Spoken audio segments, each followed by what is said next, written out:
खंबागढ़ी महारानी साहब, समाचार आया है कि अकबर अपनी सेना सहित युद्ध भूमि छोड़कर अपनी छावनी वापस चला गया है। एकलिंग जी, कोटि कोटि धन्यवाद। ये सब कुछ हमारे कुंवर प्रताप की सूझबूझ से हुआ है। उन्हीं के कारण हमारे राणा जी जीवित हैं और अकबर को युद्ध भूमि छोड़कर वापस लौटना पड़ा। धन्यवाद एकलिंग जी।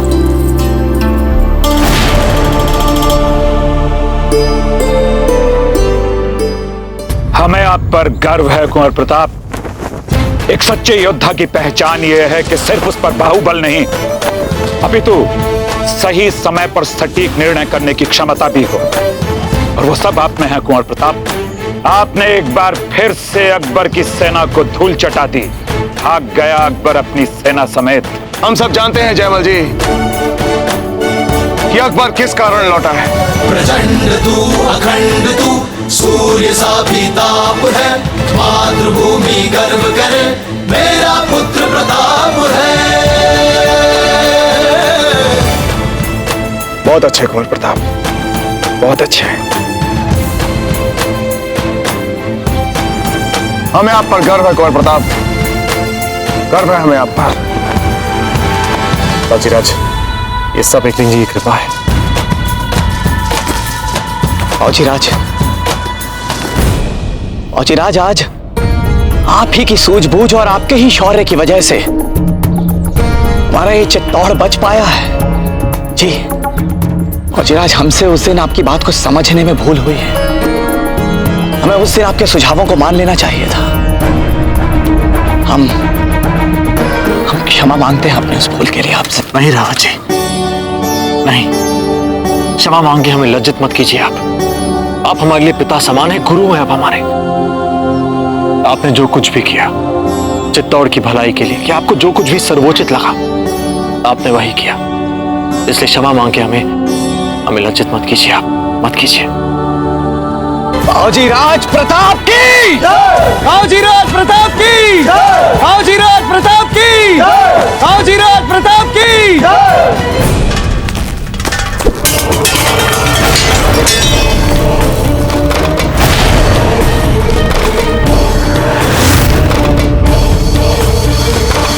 मुझे लगता है शहंशाह अपने गुस्से का रुख दुश्मन जानिब नहीं मोड़ पा रहे हैं, इसलिए वो अपना गुस्सा बेजान चीजों पर निकाल रहे हैं।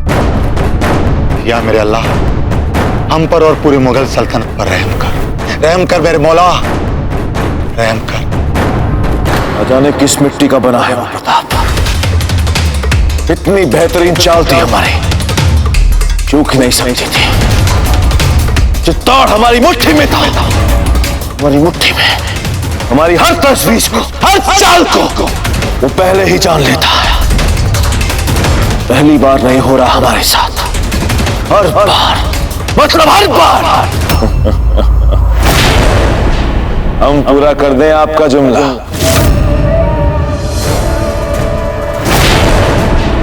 तो जुमला यूं पूरा होता है कि हर बार की तरह इस बार भी प्रताप ने बाजी मार। तुम्हारी चाल पढ़ ली, तुम्हारी हर तजवीज को सही सही परख। अपनी शिकस्त का गुस्सा हम पर क्यों निकाल रहे हैं जापना? सीधी सी बात है, ये आपकी हार हुई है। कितनी बार हारोगे जलालुद्दीन मोहम्मद अकबर? 2 बार हमला करने के लिए गए और दोनों बार बिना कुछ किए वापस लौटा। चित्तौड़ पर हमले की तुम्हारी हर कोशिश हमारी नजर में तुम्हें नाकामयाब साबित कर रही है। नाकामयाब हो गए, नाकामयाब। तुम हार गए अकबर, तुम हार गए अकबर, तुम नाकामयाब हो गए, तुम हार गए अकबर, तुम शहंशाह बनने के लायक ही नहीं। तुम हार गए अकबर, तुम नाकामयाब शहंशाह बनने के लायक, हार गए अकबर, तुम हार गए। खामोश। क्या हुआ? जो हम नाकामयाब हो गए, फिर हमला करेंगे। अगर हम फिर नाकामयाब हुए तो हम फिर हमला करेंगे। आज से 400 साल पहले जब गौर के सुल्तान मोहम्मद गौरी पृथ्वीराज चौहान से हारा था, तो वो भी इसी तरह मायूस होकर बैठ गया था। कहते हैं ये एक दिन उसकी नजर एक चींटी पर पड़ी जो अपने से बड़ा भार लेकर ऊपर चढ़ने की कोशिश कर रही थी, लेकिन बार बार उसकी कोशिश नाकामयाब हो रही। फिर भी इतनी नाकामयाबियों के बाद वो चींटी ऊपर चढ़ने में कामयाब हो गई। तो सुल्तान मोहम्मद गौरी ने सबक लिया चींटी से। बार बार पृथ्वीराज चौहान से हारने के बावजूद भी वो उस राजपूत पर हमला करता रहा, करता रहा, करता रहा। 16 बार हारने के बाद 17वीं बार उस गौरी ने राजपूत चौहान को हरा दिया। और मैं भी उसी तरह कोशिश करता रहा, चाहे मुझे 100 बार हार का सामना क्यों ना करना पड़े, मैं चित्तौड़ पर हमला करता रहूंगा। और इंशाअल्लाह चित्तौड़ पर हम फतेह हासिल करके ही रहेंगे, क्योंकि हम जानते हैं कि आने वाले वक्त में शहंशाह हिंद हम ही कहलाएंगे। तुम सब जो बार बार हमें इस बात का एहसास करा रहे हो कि हम नाकामयाब होकर आए हैं, वो एक बात अच्छी तरह तुम भी समझना कि हम जलालुद्दीन मोहम्मद अकबर हैं। फतेह तो हमारी ही होनी है, हमारी ही होके रहेगी।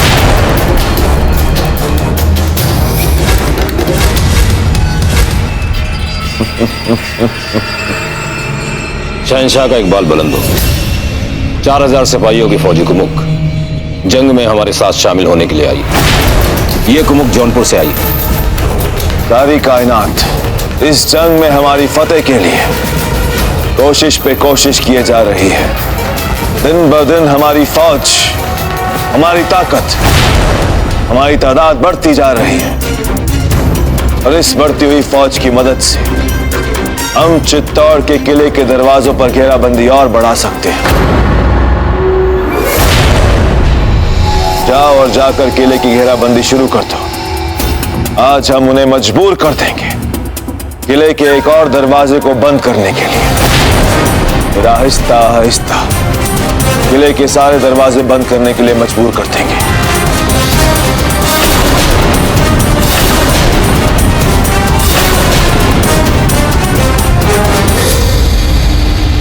राणा जी, अकबर का संकट अभी टला नहीं है।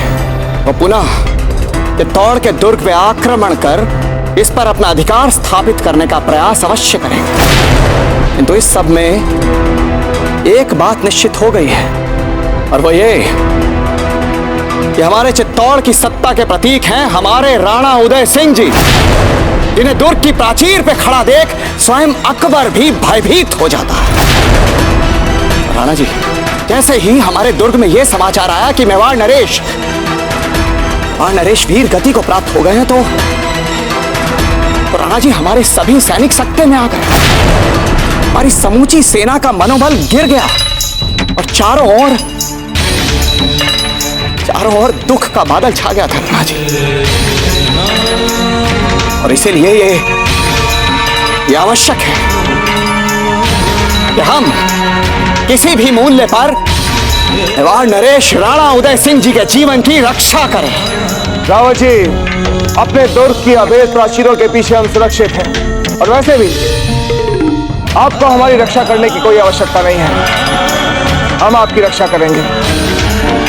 हम राजा हैं मेवाड़ के, आप सबकी रक्षा करना हमारा उत्तरदायित्व है। निसंदेह राणा जी, आपका कहना उचित है कि राजा होने के नाते हम सबकी सुरक्षा करने का उत्तरदायित्व आप ही का है। तो राणा जी, हम सबकी सुरक्षा आप तभी कर पाएंगे जब आप स्वयं सुरक्षित रहेंगे, स्वयं जीवित रहेंगे। आप कहना क्या चाहते हैं रावत जी? हम हैं ना, जीवित, स्वस्थ, निडर, सुरक्षित। और फिर समस्या क्या है? पर कब तक राणा जी, कब तक? हमें खेद है कि इस प्रश्न का उत्तर हम में से इस समय कोई नहीं दे पाएगा। राणा जी, अटल सत्य है, वो क्रूर जलालुद्दीन अकबर आपको मारने का प्रयास अवश्य करेगा। राणा जी, ईश्वर ना करे यदि आपको कुछ हो गया जो लगभग हो चुका था। राणा जी, यदि वो हो जाता तो इस समय इस इस मेवाड़ के राज सिंहासन पर आपके स्थान पर वो अकबर बैठा होता राणा जी।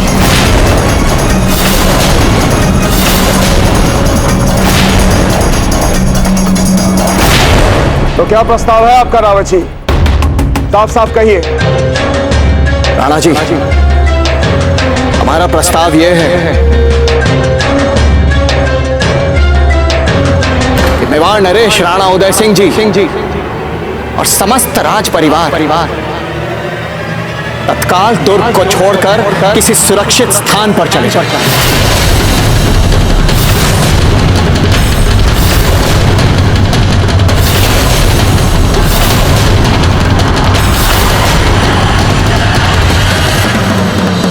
रावत जी!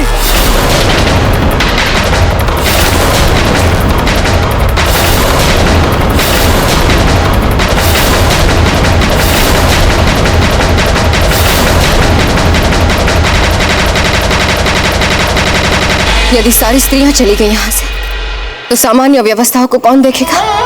सब कुछ पुरुष ही तो नहीं करते। और फिर हमारा भी कुछ उत्तरदायित्व बनता है हमारी प्रजा के प्रति, विशेषकर ऐसी संकट की घड़ी में। यदि हम चले गए यहाँ से तो भोजन की व्यवस्थाएं कौन देखेगा? रहने की व्यवस्थाएं कौन देखेगा?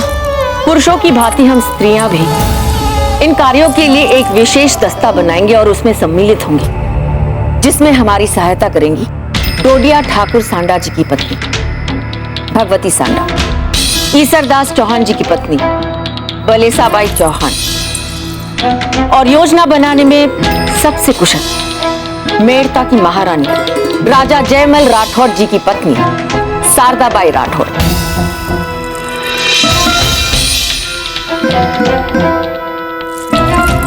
महारानी साहब, हम प्रजा का ध्यान रखने में कोई भी कसर नहीं छोड़ेंगे और जब तक ये मुगल यहाँ से चले नहीं जाते ये उत्तरदायित्व हम निभाएंगे।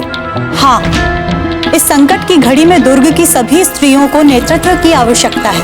इसके लिए हम पूर्णतः तैयार हैं। महारानी साहब, आप चिंता न करें, हम स्त्रियां यहाँ के सभी कार्यों को निभाने में सक्षम हैं और हमारा नेतृत्व करेंगी चुंडावत जी की पत्नी मदलसाबाई। फिर भी ऐसे कैसे छोड़कर जा सकते हैं हमारा महल?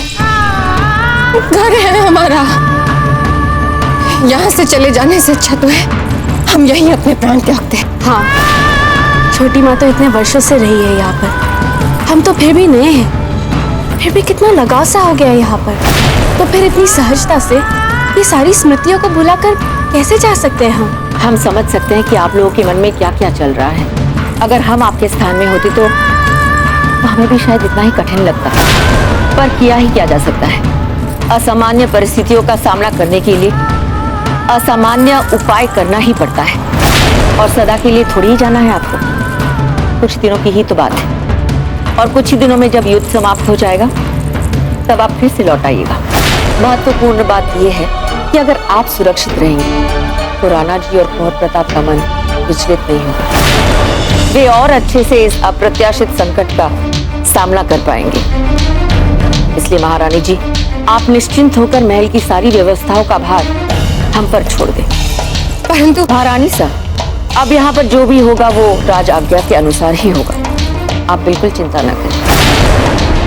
हमारा धर्म भी यही कहता है कि जहाँ पति जाए वही उनकी पत्नी भी जाना चाहिए। महारानी साहब, आप राणा जी को ऐसे संकट में अकेला नहीं छोड़ सकते। महारानी साहब, अगर हमें यहाँ जौहर भी करना पड़े ना तो हम हंसते हंसते करेंगे, लेकिन राज परिवार के आन बान और शान के साथ कभी खिलवाड़ नहीं होने देंगे। हम एकलिंग जी से यही प्रार्थना करेंगे कि मेवाड़ के राज परिवार को कुशल मंगल और सुख प्रदान करें। अब तो आप सबको जाना ही पड़ेगा। आपका इतना दुस्साहस रावत जी, आप हम तो और हमारे राज परिवार को युद्ध के समय ये दुर्ग छोड़ने के लिए कह रहे हैं। ये तो आप जो ये बात कहती है, यदि यही बात किसी और ने कही होती तो उसका सर अब तक धड़ से अलग कर चुके होते हम। राणा जी, शायद आप ये भूल रहे हैं कि हम भी राजपूत हैं और निर्भीकता हमारी भी सहज प्रवृत्ति है। और मेवाड़ की सुरक्षा को लेकर रक्त जिस प्रकार आपकी धमनियों में उबलता है, ठीक उसी प्रकार रक्त हमारी शिराओं में भी उबलता है राणा। फिर भी आप हमसे ये बात कह रहे हैं कि हम अपने परिवार सहित ये दुर्ग छोड़कर चले जाएं। अपने पुरखों से क्या कहेंगे हम? कैसे आग मिलाएंगे उनसे हम? कभी सोचा है? राणा जी, युद्ध में पराजित होने के पश्चात भला अपने उन्हीं पुरखों से आके मिला पाएंगे आप? और पराजय भी कैसी राणा जी, कैसी पराजय? अपने अनुभवी दरबारियों, अपने सलाहकारों की सलाह ना मानने से मिली हुई पराजय। अनुभवी दरबारियों की राय? रावत जी, ये विचित्र विचार हमारे दरबारियों के हो ही नहीं सकते। ये विचार आपके निजी विचार हैं। इसे हम क्या, कोई भी नहीं मानेगा।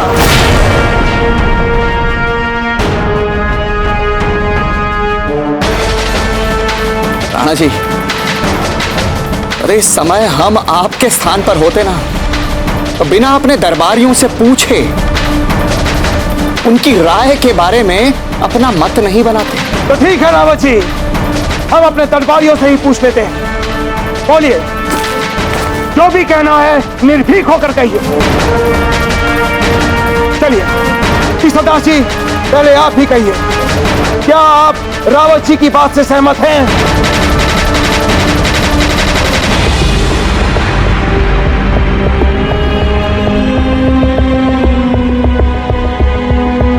राणा जी, हमने अपनी आंखों से पूरी सेना का मनोबल गिरते देखा है।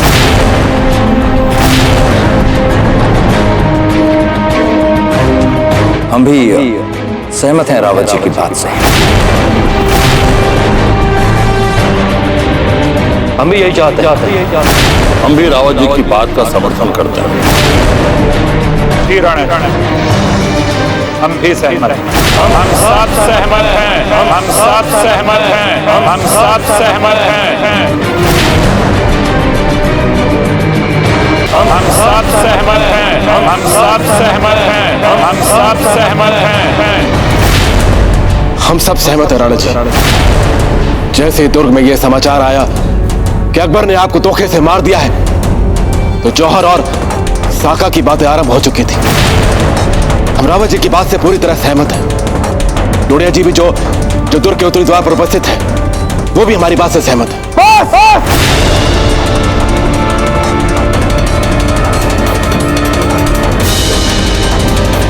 शांत हो जाइए आप सब। हमें तो अपने कानों पर विश्वास नहीं हो रहा। ऐसा लग रहा है जैसे कोई भयानक सपना देख रहे हो। हमें तो लगता है कि सामूहिक रूप से आप सबको कुछ हो गया। हम एक राजा हैं। युद्ध के समय हम अपना दुर्ग छोड़कर कैसे जा सकते हैं? बताइए हमें।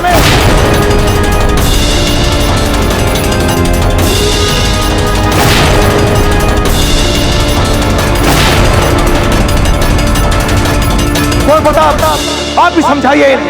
हमारी बात तो ये समझ नहीं रहे। आपका सम्मान करते हैं ना, ये समझाइए।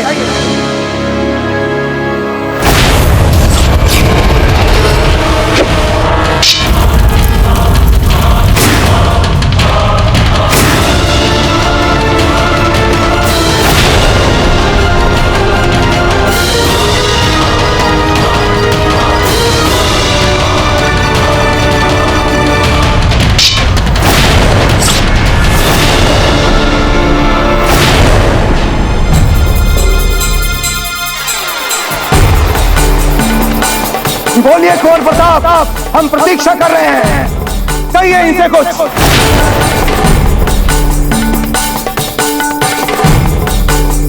राजीराज, बात तो रावत जी ने तर्कसंगत की है।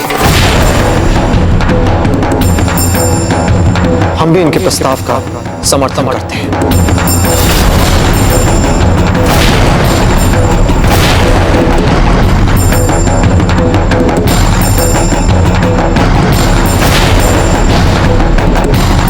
राजीराज, अगर आप सुरक्षित रहे तो मेवाड़ के हर सैनिक, हर नागरिक का मनोबल ऊंचा रहे।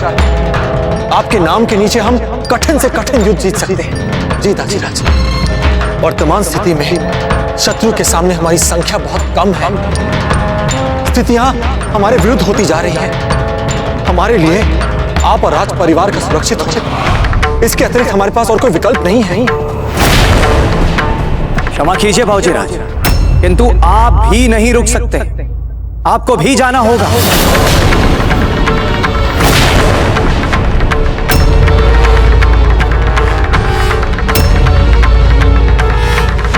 ये आप क्या कह रहे हैं रावत जी? जी बाबूजी, जब हमने कहा कि मेवाड़ नरेश और समस्त राज परिवार, तो उसमें आप भी सम्मिलित हैं बाबूजी, क्योंकि आप भी हमें उतनी ही प्रेरणा देते हैं और आपका जीवन भी हमारे लिए बहुमूल्य है।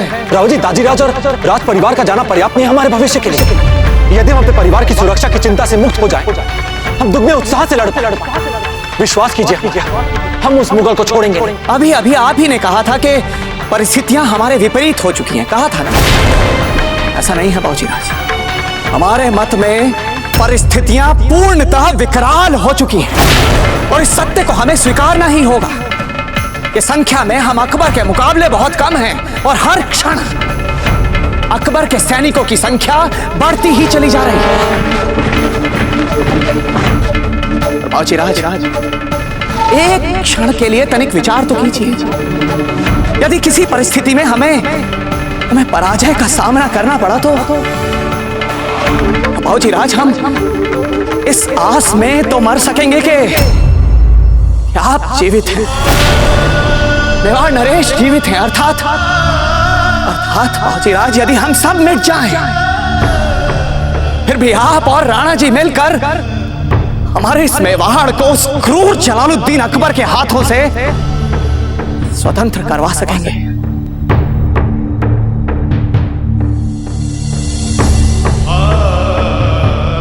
राज, हम इस सुकून के साथ मर सकेंगे कि आप हैं मेवाड़ नरेश राणा उदय सिंह जी, मेवाड़ का भविष्य। आपकी बात बिल्कुल ठीक है रावत जी, किंतु यदि हम चले गए तो दुर्ग की रक्षा का ध्यान कौन देगा? कौन संभालेगा दुर्ग? मेवाड़ की सुरक्षा का ध्यान हम रखेंगे और हमारे साथ ये सभी सामंत रखेंगे, सभी के सभी शूरवीर हैं बाबूजी। मातृभूमि की रक्षा में अपने प्राण न्यौछावर कर देंगे, किंतु आत्मसमर्पण नहीं करेंगे बाबूजी राज। हम सब प्राण दे देंगे लेकिन आत्मसमर्पण नहीं करेंगे। हम सब प्राण दे देंगे लेकिन आत्मसमर्पण नहीं करेंगे। राणा जी, हमारे पास राजा जयमल जैसे वीर योद्धा हैं जो शेरों का भी मुकाबला कर सकते हैं, और ये है वीर कल्ला, भाला चलाने में अद्वितीय। ये है ईसरदास जी, मेवाड़ के महान धनुर्धर। और राणा जी, आपके विश्वास पात्र डोडिया ठाकुर सांडा हैं हमारे साथ, तलवारबाजी में निपुण। और ये हैं आज राणा सूरतन सिंह जी, जिन्होंने कितने ही युद्धों में हमें विजय दिलवाई है। राणा जी, ये हैं हमारी रानी सा वीर बाई जी के पिताजी जैत सिंह झाला जी, जो अपने विशाल अनुभव से हमें किसी भी युद्ध में विजय दिलवा सकते हैं। बाबूजी राज, इन सब शूरवीरों के होते हुए आपको चिंता करने की कोई आवश्यकता नहीं है। राणा जी, अब हमारे समक्ष कोई और विकल्प नहीं बचा है। आपको बाबूजी राज और इस समस्त राज परिवार सहित इस दुर्ग को छोड़कर किसी सुरक्षित स्थान की ओर जाना ही होगा। ये जो आप सब हमारे लिए सोच रहे हैं, इसके लिए हम हृदय से आप सबके आभारी हैं।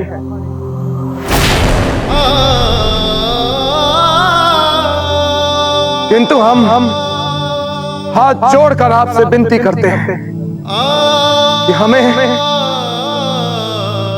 और हमारे परिवार को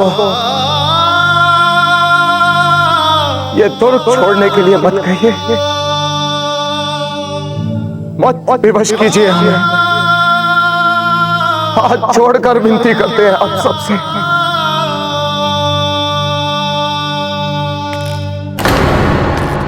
अम्मागढ़ी हुकुम, अकबर की मुगल सेना हमारे दुर्ग को घेर रही है।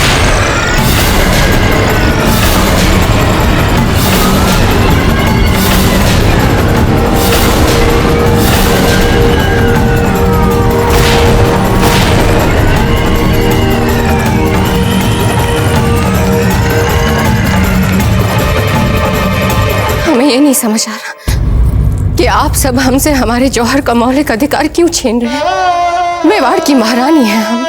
यदि कोई अनहोनी होती है तो जौहर में सबसे आगे रहने का गौरव मिलता है हमें। न जाने हमें क्यों ऐसा लगता है कि सेनापतियों और दरबारियों के इस निर्णय द्वारा राणा जी भी छटपटा रहे हैं। खम्मा घड़ी महारानी साहब, समाचार आया है कि अकबर की सेना दुर्ग को घेर रही है चारों तरफ से।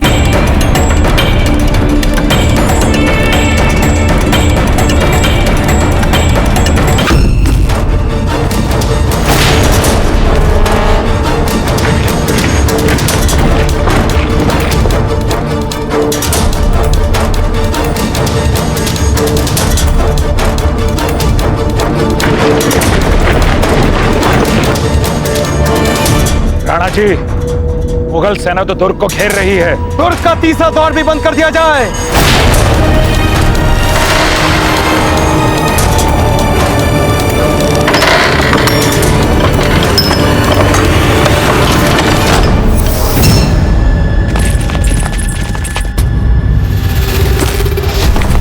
शहनशाह का इकबाल बुलंद हो।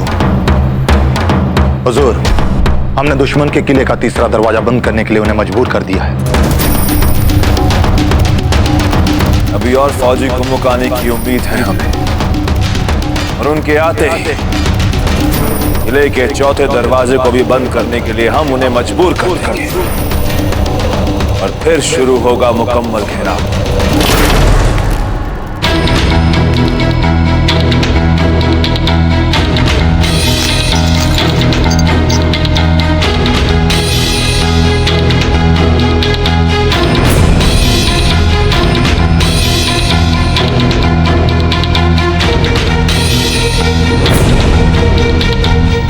जी, अब बस दुर्ग का एक ही द्वार खुला रह गया, और ऐसी परिस्थिति में यदि हमें विवश होकर उसे भी बंद करने का आदेश देना पड़ा तो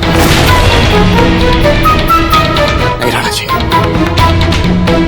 हम क्षमा चाहते हैं राणा जी, किंतु ये होने से पहले आपको समस्त राज परिवार सहित दुर्ग को छोड़कर किसी सुरक्षित स्थान की ओर जाना ही होगा, अन्यथा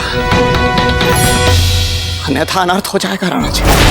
राणा जी, इस संकट की आपात स्थिति में आपको हमारी बात माननी ही पड़ेगी। आपको दुर्ग से तुरंत निकलना पड़ेगा। ये सब उचित कह रहे हैं राणा जी। असुरक्षा पल पल बढ़ती जा रही है, इसलिए हम आपसे करबद्ध निवेदन करते हैं कि आप कृपया सुरक्षित गंतव्य की तरफ प्रस्थान करें। राणा जी, मान जाइए राणा जी, मान जाइए। देश हित के लिए मान जाइए राणा जी, अपनी प्रजा के मनोबल के लिए मान जाइए राणा जी। चित्तौड़ के भविष्य के लिए आवश्यक है कि आप जीवित रहें। मान जाइए राणा जी, मान जाइए, आपको महल जाना होगा।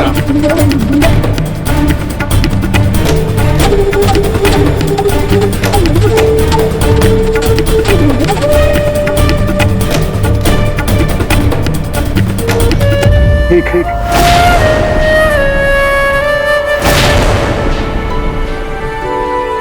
जा रहे हैं।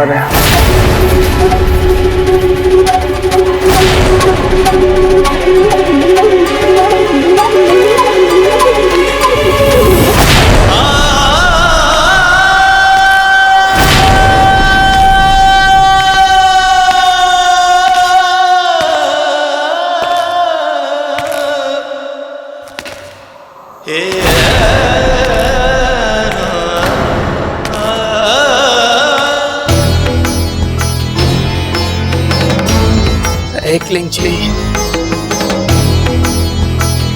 जय एकलिंग जी।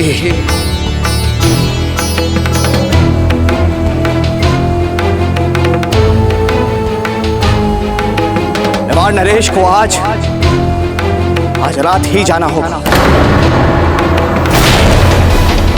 उनके जाने से संबंधित जितनी भी आवश्यक तैयारियां हैं, तैयारियों में जुट जाइए शीघ्र।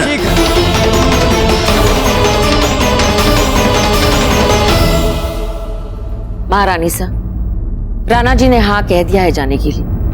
आपको उनके साथ ही जाना होगा महारानी साहब।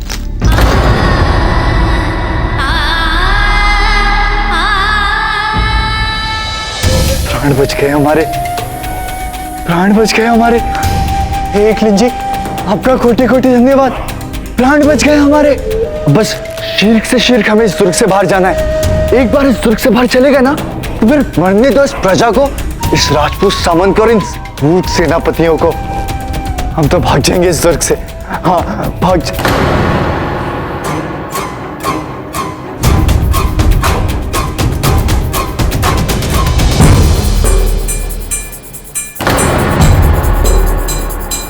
अमर सिंह, इधर आइए। अमर सिंह, अमर सिंह।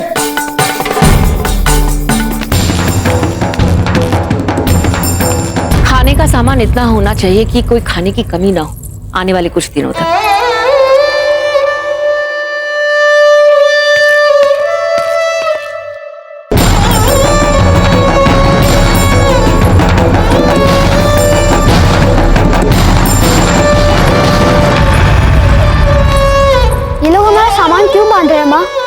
अमर सिंह, आप कुछ विशेष ले जाना चाहते हैं यहाँ से? पर हम तो जाना ही नहीं चाहते हैं यहाँ से। हमें चलना होगा। आपके बड़े दाजीराज ने आदेश दिया है और हमें उनका आदेश मानना ही होगा। हम सब चल रहे हैं यहाँ से।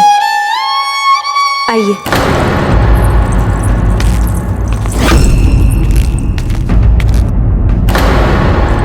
हम ये महल छोड़कर क्यों जा रहे हैं बड़ी रानी माँ? आप ही तो सदा कहती थी ना कि महल हमारा घर है, तो कोई अपना घर छोड़कर जाता है क्या? और यदि हम जा रहे हैं तो ये लोग क्यों रुक रहे हैं यहाँ? इसका तो यही मतलब होता है ये घर हमारा नहीं, सिर्फ इन लोगों का है। तो फिर आपने हमसे झूठ क्यों कहा था ये घर हमारा है? बताइए हमें, आपने क्यों झूठ कहा था हमसे?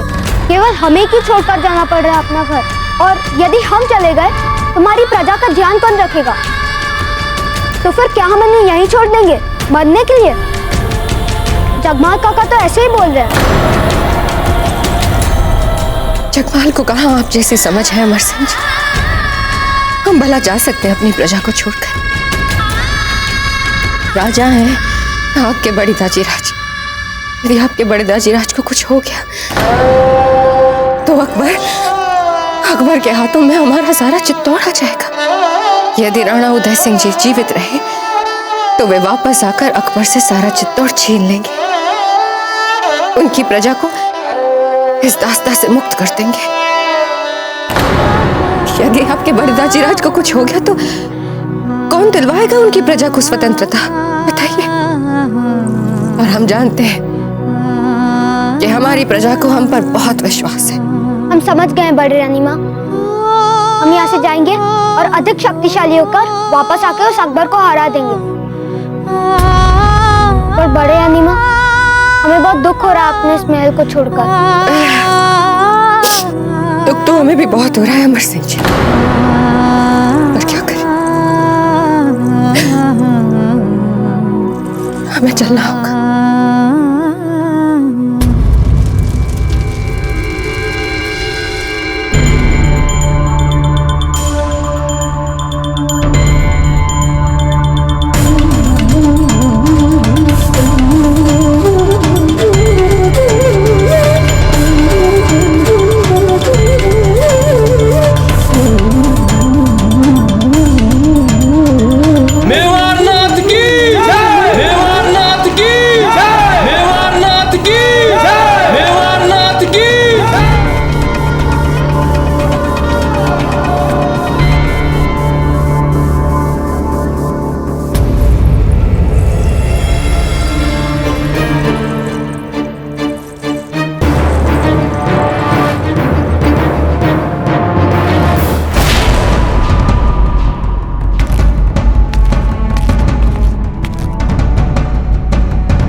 हुकुम, सारा सामान बनवाकर नीचे पहुंचा दिया गया है। ठीक है, आप नीचे जाकर सामान के पास हमारी प्रतीक्षा कीजिए। जी।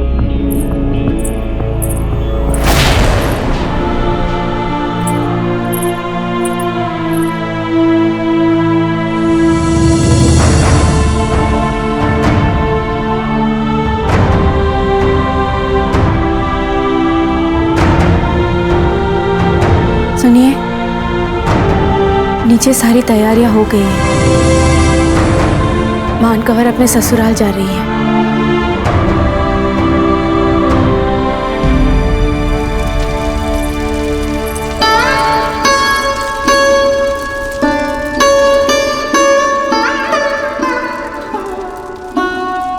आप रो क्यों रही है? अपनी बहन को कोई रो के विदा करता है? चांद, अपना ध्यान रखिएगा।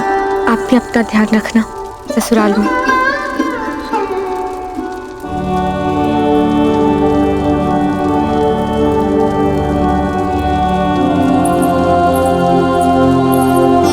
दादा भाई जगमान, दाचीराज के अच्छे पुत्र बने रहने का जतन कीजिएगा। और हाँ, दादा भाई प्रताप के आज्ञाकारी भाई बने रहने का प्रयास कीजिएगा। आप हमारी चिंता छोड़िए बहन अमान, अपनी चिंता कीजिए। यहाँ पे हम हैं इन सब की देखभाल करने के लिए। आप तो जानती है ना कि आपके दादा भाई कितने समझदार हैं। मान,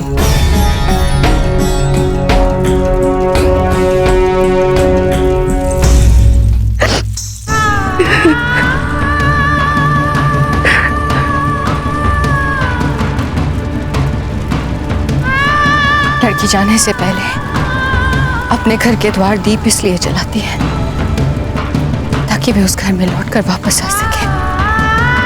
और मान, हम आपको विश्वास दिलाते हैं कि हम इस घर में अवश्य मिलेंगे।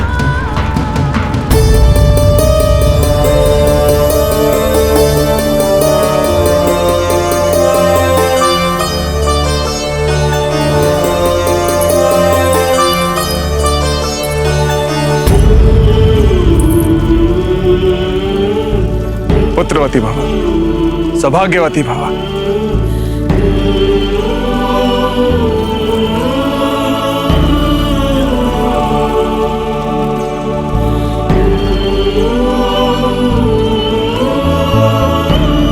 अपना ध्यान रखिएगा आप।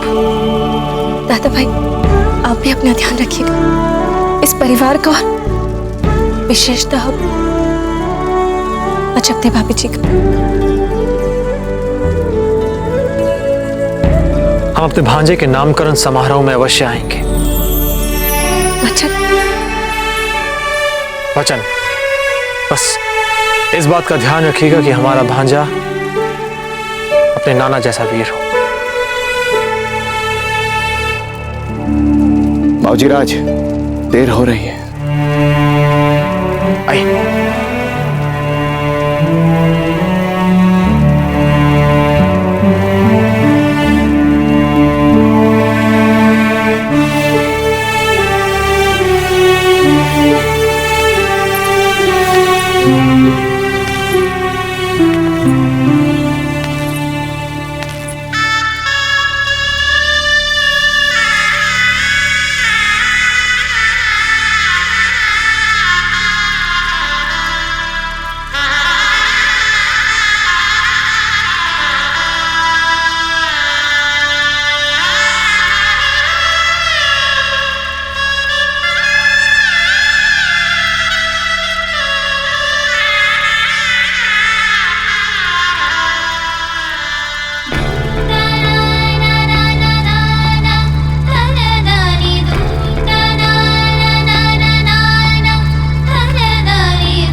हे अखिलेश जी, हमारे हर नागरिक के जीवन, सुरक्षा, सम्मान और स्वतंत्रता का आशीर्वाद देना प्रभु। अब आप ही के हाथ में है सब कुछ।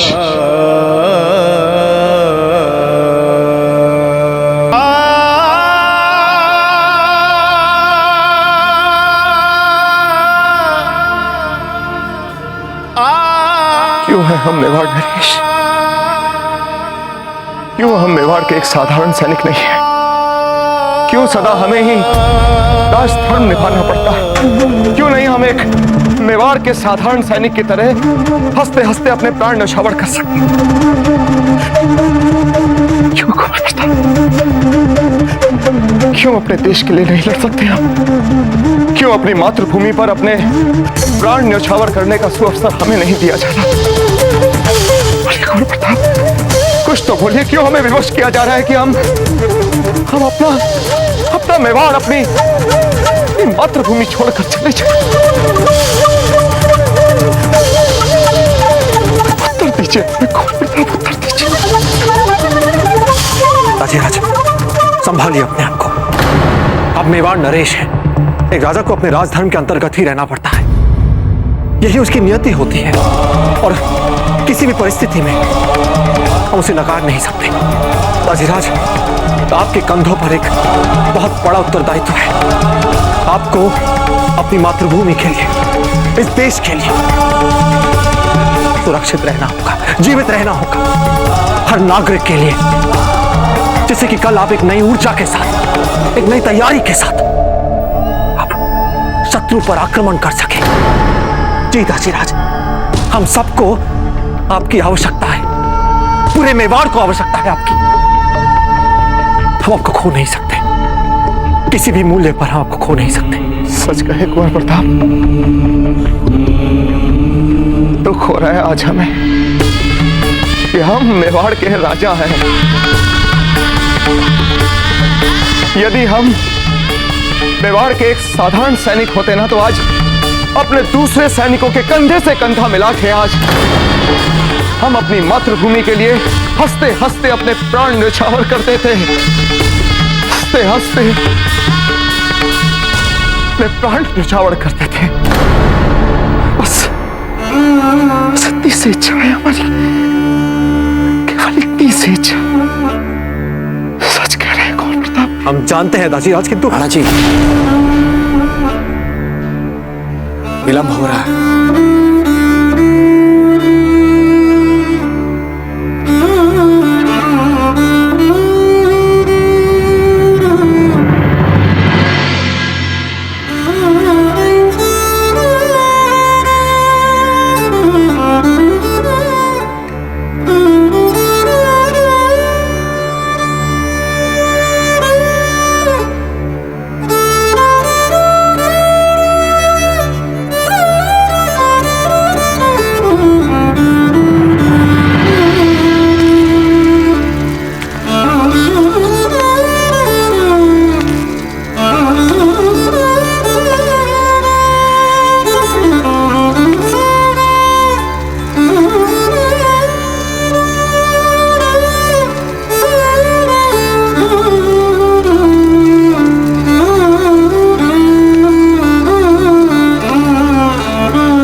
आइए, इससे पहले कि और विलंब हो जाए, आइए। हम आपके साथ चेतक पे बैठेंगे दाजीराज। अमर सिंह जी, हम आप सभी के साथ नहीं जा सकते।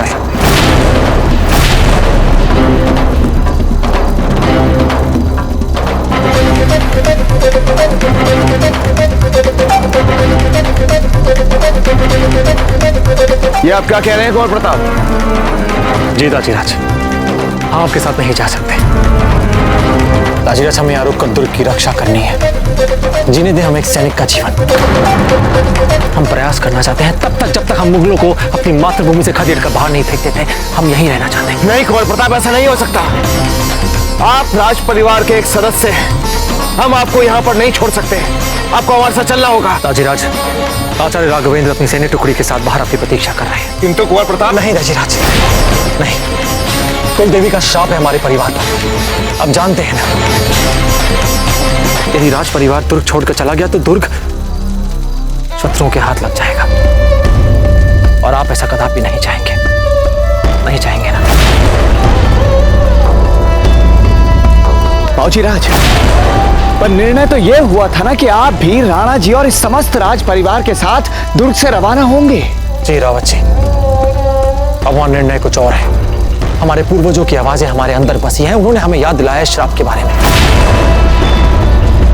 हमें यहाँ रुककर दुर्ग की रक्षा करनी होगी, हर मूल्य पर करनी होगी। चित्तौड़ के दुर्ग पर मेवाड़ का झंडा सदैव लहराएगा। दाजीराज, हम आपको छोड़कर कहीं नहीं जाएंगे। अमर सिंह जी, ऐसा नहीं करते। नहीं दाजीराज, हम आपको छोड़कर कहीं नहीं जाएंगे। अमर सिंह जी, अब आपको पता चल गया होगा ना कि शत्रु हमारे द्वार पर खड़ा है। हमें यहाँ रुककर दुर्ग की रक्षा करनी है उस दुष्ट मुगल से। आप जाइए। आपको दाजीराज, अपनी दादी रानी माँ और माँ की रक्षा करनी है। हम आपको ये उत्तरदायित्व दे रहे हैं। आप निभाएंगे ना, एक शूरवीर की तरह।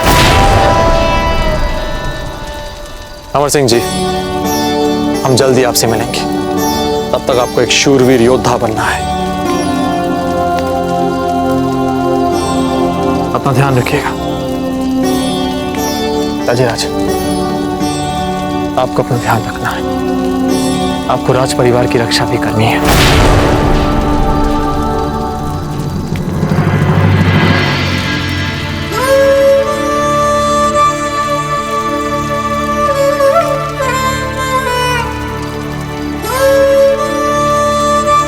विजयी भव। आइए अमर सिंह जी।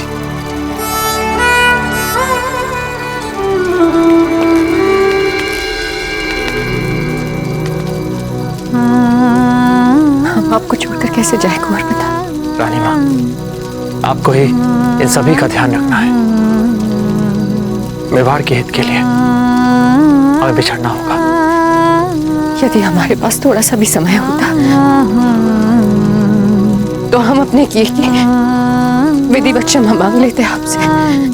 अंधे हो गए थे जगमाल के प्रेम में। नहीं रानी माँ, ये तो हमारा सौभाग्य है कि आप हमारी माँ हैं। हम निश्चित रूप से विजयी होंगे और फिर आपको अपने हाथों की बनी खीर भी तो खिलानी है हमें। अवश्य कुंवर प्रताप, अवश्य बनाएंगे। बस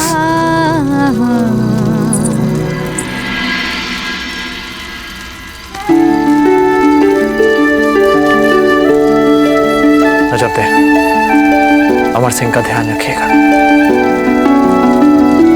और अपना भी।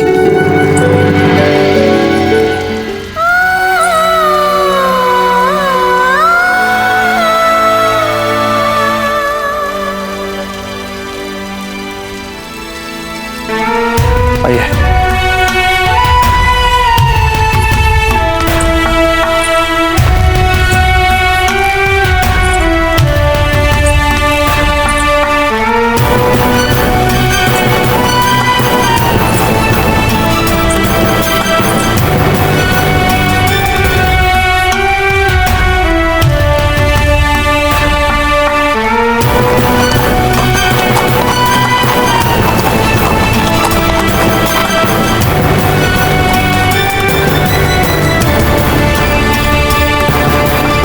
बाबूजी, अब आपको ही हमारे चित्तौड़ की सेना का नेतृत्व करना है।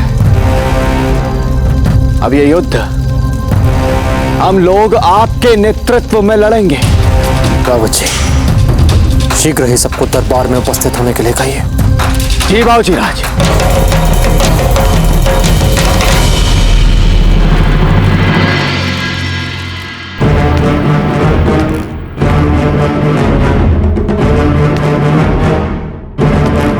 साथियों, दुर्ग की पूर्ण घेराबंदी अब लगभग एक वास्तविकता बनती जा रही है।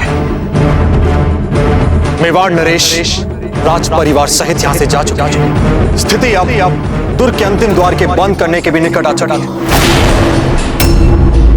और यदि हमने दुर्ग का वो अंतिम द्वार बंद कर दिया तो हम पूर्ण रूप से गिर जाएंगे।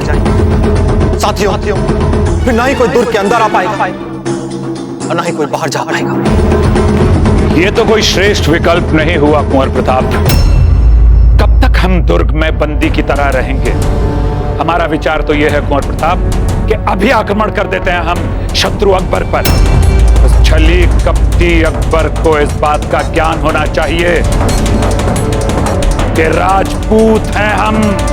अपनी पर आ जाए तो विकराल रूप धारण कर शत्रु की सेना पर तांडव करते हैं मृत्यु का हम।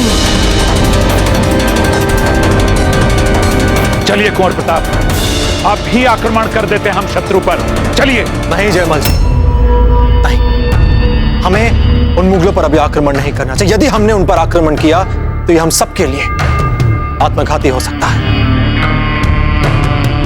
हम ऐसा नहीं कर सकते। अब हम आपके मुंह से इस तरह की बातें सुन रहे हैं, हमें विश्वास नहीं होता। उस मुगल की सेना अभूतपूर्व संख्या में बढ़ चुकी है और यदि हमने दुर्ग से बाहर जाकर उन पर आक्रमण किया तो संभावना है कि वो हमें पराजित भी कर दें। जयमल जी, हम निराशावादी नहीं, हम समय की वास्तविकता को स्पष्ट रूप से देख पा रहे हैं। अब हमारे और शत्रु के बीच प्रतीक्षा और धैर्य का खेल होगा। अब हम भी देखना चाहते हैं कि पहले कौन आग जलाए, हम राजपूत या वो मुगल।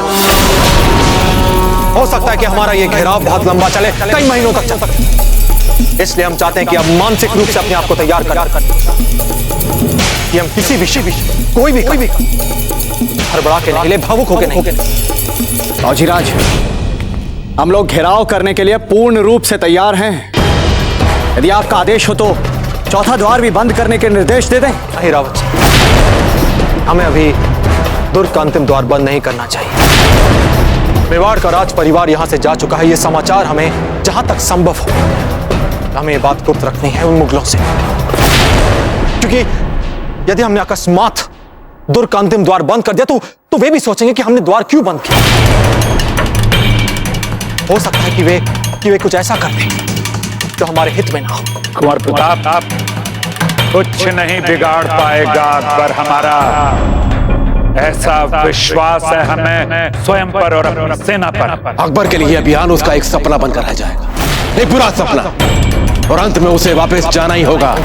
उस मुगल को यहाँ से खाली हाथ जाना पड़ेगा, हर मूल्य पे उसे यहाँ से खाली हाथ जाना ही पड़ेगा। जय क्लिंग जी, जय क्लिंग जी, जय क्लिंग जी, जय क्लिंग जी, जय क्लिंग जी, जय क्लिंग जी।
दादीराज, हमें भी तलवार चलानी सीखनी है।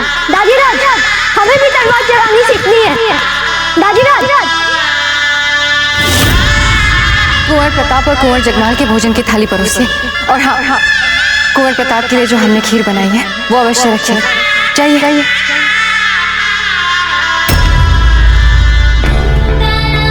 कुंवर प्रताप आइए।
दादीराज के पास।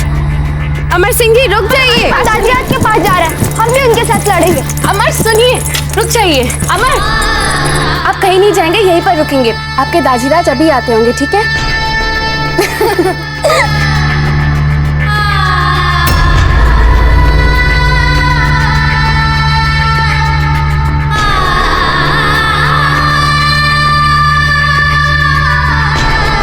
दादीराज।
अजब थे।